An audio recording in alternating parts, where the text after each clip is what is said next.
Shalom teman-teman, ketemu lagi di Ibadah Sekolah Minggu GMI Makedonia, Jakarta.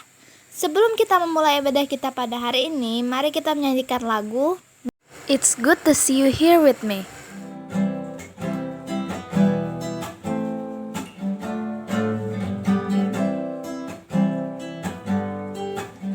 It's good to see you here with me. I'm so glad that you came. It's good to see you here with me. I'm so glad that you came. The Lord love you, and so do I. The Lord love you, and so do I. It's good to see you here with me. I'm so glad that you came.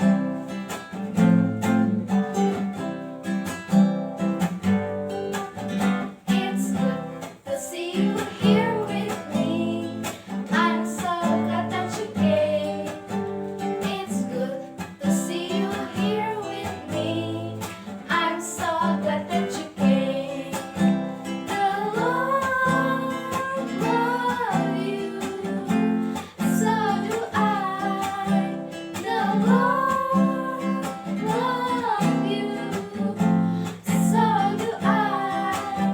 It's good to see you here with me. I'm so glad that you came.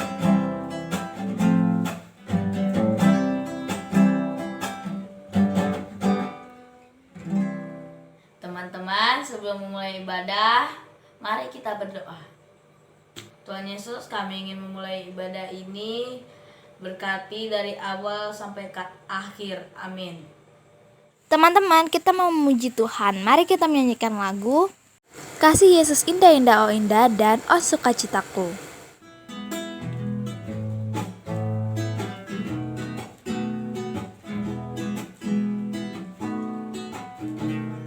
Kasih Yesus indah-indah, oh indah.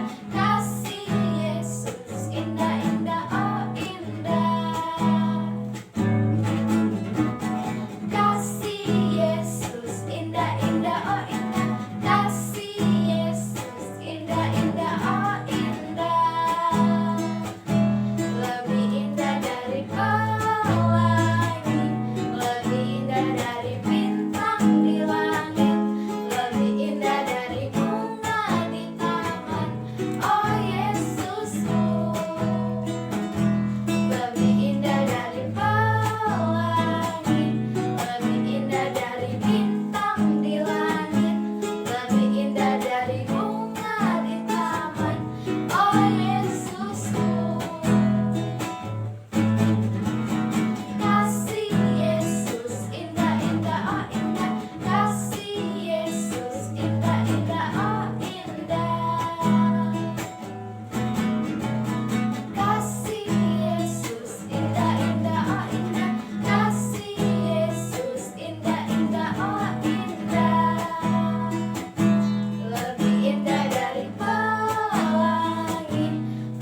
telah kutemukan juru selamat.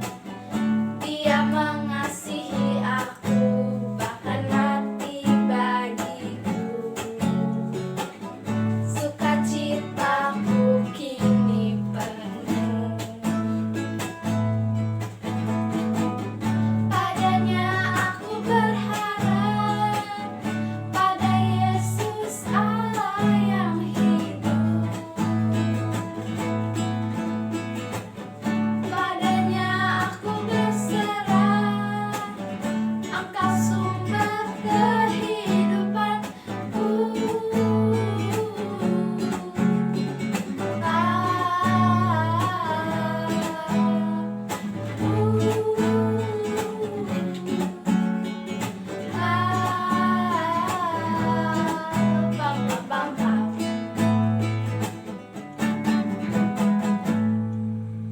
Shalom teman-teman, ketemu lagi di Kamu Perlu Tahu. Kalian tahu kan siapa yang pertama kali diberitahu oleh malaikat tentang kelahiran Tuhan Yesus? Ya, gembala. Nah, kali ini kita akan membahas tentang gembala. Domba dan gembalanya seringkali muncul secara simbolis dalam Perjanjian Baru. Awalnya Yesus menceritakan perumpamaan tentang gembala dalam Yohanes 10 ayat 1-5. Kemudian pada ayat ke-6, pendengar tidak mengerti arti dari perumpamaan tersebut. Kemudian Yesus menceritakan kehidupan seseorang gembala pada ayat ke-7-18. Menjadi seorang gembala bukanlah hal yang mudah. Gembala harus melindungi kawanan dari predator berbahaya seperti serigala, singa, dan beruang. Para penggembala harus memastikan domba-domba itu aman dan memiliki cukup padang rumput untuk digembalakan. Para penggembala harus memastikan tidak ada satupun domba yang tersesat, karena bila melakukannya mereka akan berada dalam bahaya. Pada zaman Yesus, sebelum kehancuran Bait Allah yang kedua, petani dan gembala hidup dengan harmonis. Di Galilea, tanah yang kurang subur digunakan untuk menggembalakan domba, sementara tanah yang subur digunakan untuk pertanian dan perkebunan. Biasanya anak-anak yang muda akan mengawasi domba, sementara yang lebih dewasa akan mengawasi penanaman. Kalau kalian ingat, Daud adalah anak yang paling muda di keluarganya. Jadi, make sense kalau tugasnya dia adalah menggembalakan domba. Awalnya, pekerjaan sebagai gembala dianggap sebagai hal yang negatif, terutama setelah kehancuran Bait Allah. Hal ini terjadi karena biasanya para gembala melakukan tugasnya di tempat-tempat terpencil. Jadi, para gembala biasanya buta huruf, sehingga mereka diremehkan. Kehancuran ekonomi disebabkan oleh perselisihan antara kaum terpelajar dan kaum buta huruf. Banyak petani berusaha membangun kembali tempat yang dihancurkan oleh perang, sehingga sulit untuk mengembalakan kambing dan domba. Terlebih lagi mereka diusir oleh para anggota masyarakat. Nah, sekarang pertanyaannya adalah, mengapa Tuhan memilih untuk memberitakan kelahiran Yesus kepada para gembala? Mengapa bukan nelayan, tukang kayu, pandai besi, tukang tenun, atau bahkan pemungut cukai? Mengapa gembala? Menurut Billy Graham, Tuhan memilih untuk mengumumkan kedatangan Kristus kepada para gembala untuk menunjukkan kasih-Nya yang besar bagi semua orang. Pada zaman itu, gembala dianggap sebagai orang-orang yang rendah. Oleh karena itu, Allah memilih untuk mengungkapkan kasih-Nya kepada orang-orang yang dipandang rendah dan dianggap kurang oleh orang lain. Yang kedua adalah, Kristus Yesus bukan hanya anak domba Paskah. Dia juga gembala agung yang memberikan nyawanya bagi domba-dombanya, meninggalkan 99 domba untuk mencari domba yang hilang, gembala yang memenuhi semua kerinduan kita, dan gembala agung yang memanggil domba-dombanya untuk mengikuti Dia. Terima kasih telah menyaksikan Kamu Perlu Tahu hari ini. Semoga bermanfaat. Dadah! Sekarang kita mau mendengarkan firman Tuhan. Sebelum itu, mari kita menyanyikan lagu Firman Tuhan Ku Dengar.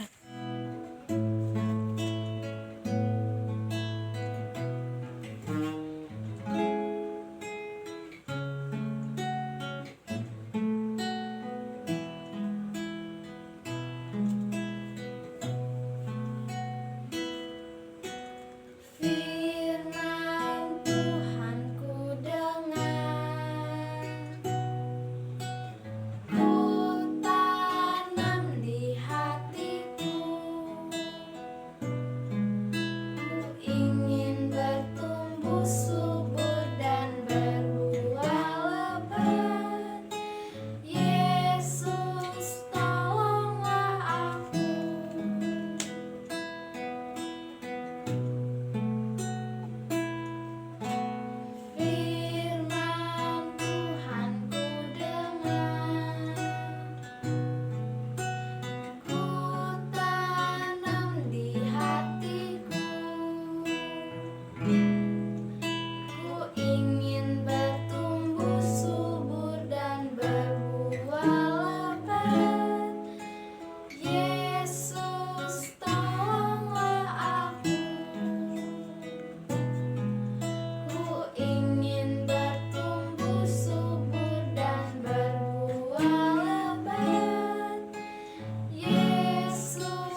adik-adik, ketemu lagi dengan Tante Mila.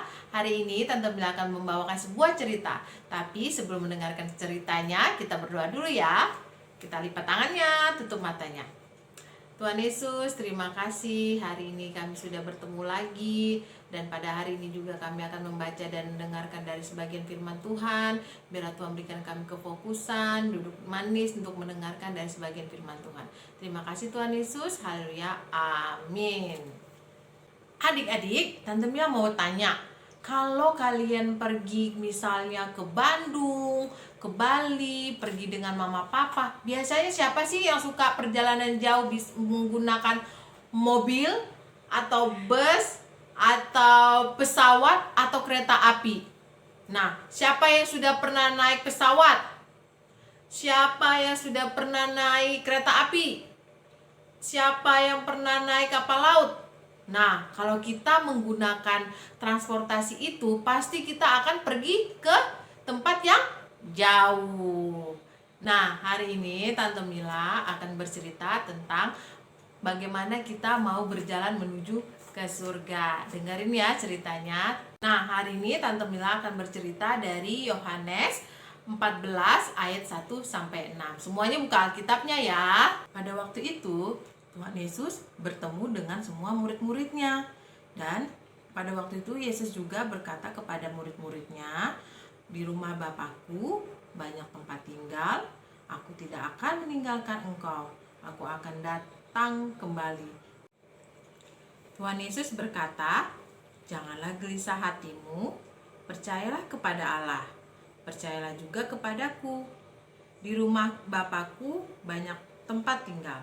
Jika tidak demikian, tentu aku mengatakannya kepadamu, sebab aku pergi ke situ untuk menyediakan tempat bagimu.